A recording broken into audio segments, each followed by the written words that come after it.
Si tu fais partie de ces personnes qui doutent d'elles-mêmes, qui se comparent sans arrêt aux autres, qui se sentent pas assez bien, pas assez fortes, pas assez capables, alors reste bien jusqu'à la fin parce que ce que je vais te dire maintenant peut vraiment changer ta façon de voir les choses.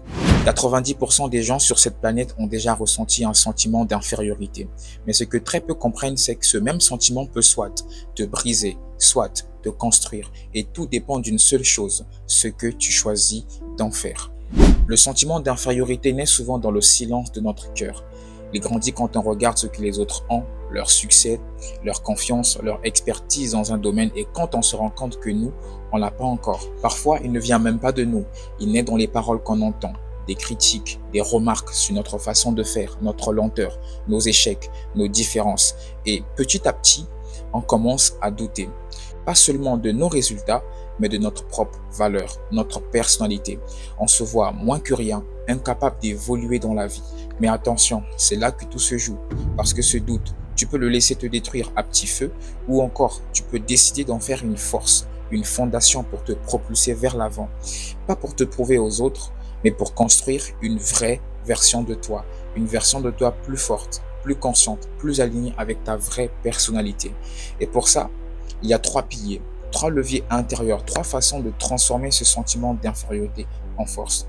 C'est parti. Voici donc le premier pilier, la prise de conscience pour s'améliorer. Alors, il y a une phrase que j'aime bien. Cette phrase dit « On ne change pas ce qu'on ne voit pas ». Donc, le sentiment d'infériorité n'est pas là pour t'humilier. Il agit comme un miroir brutal mais honnête. C'est l'image mentale de ce que tu pourrais être si tu cessais de te limiter. Exemple concret, tu vois un entrepreneur qui a ton âge, mais qui fait 10 fois plus de résultats que toi. Alors, ce n'est pas une humiliation, c'est juste un miroir. C'est-à-dire l'image de ce que tu pourrais être, de ce que tu pourrais devenir si tu étais plus discipliné. Donc, le miroir est un déclencheur d'évolution. Il te montre la distance entre la personne que tu es aujourd'hui et celle que tu peux devenir demain. Et si tu as le courage de regarder ce miroir sans détourner les yeux, alors tu tiens dans ta main le début d'une vraie transformation. Alors, il faut savoir que ce miroir engendre une prise de conscience pour s'améliorer. C'est donc une invitation à monter en puissance, à te corriger, à t'élever. Et quand tu prends conscience de ton bas niveau sur l'échelle de ton propre potentiel, tu n'as que 2 choix, soit te plaindre ou progresser. Mais si tu choisis la progression, alors cette douleur devient l'essence même de ta croissance. Voici donc le deuxième pilier. Un moteur de motivation. Alors quand tu prends réellement conscience que tu es trop bas sur l'échelle, que ton niveau ne vaut pas dans la société, un déclic s'opère.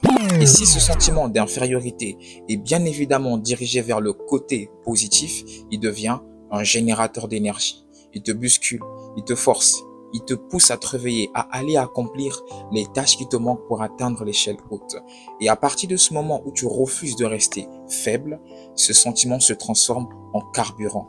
Il devient alors un injecteur de puissance, une source d'adrénaline mentale. Et à ce stade, il ne t'écrase plus, il te propulse comme un turboréacteur propulse un avion.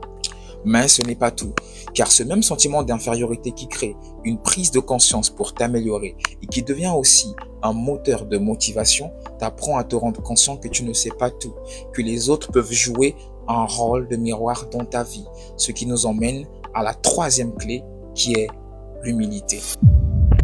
Le sentiment d'infériorité, lorsqu'il est bien accueilli avec maturité, il devient alors un professeur silencieux.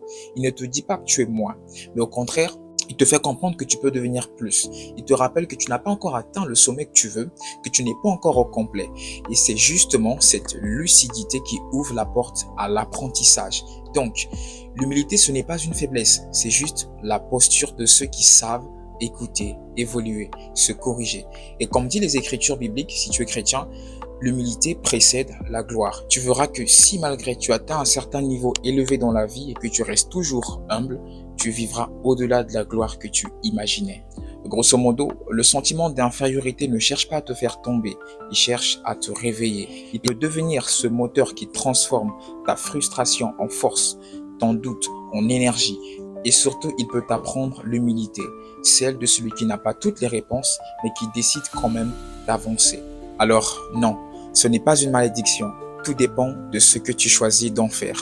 Et si tu as aimé cette vidéo, n'hésite pas à t'abonner, à liker et à partager à quelqu'un qui en a besoin d'entendre. C'était BMG Success. Ensemble, devenons la meilleure version de nous-mêmes pour atteindre ces sommets que l'on croyait inaccessibles.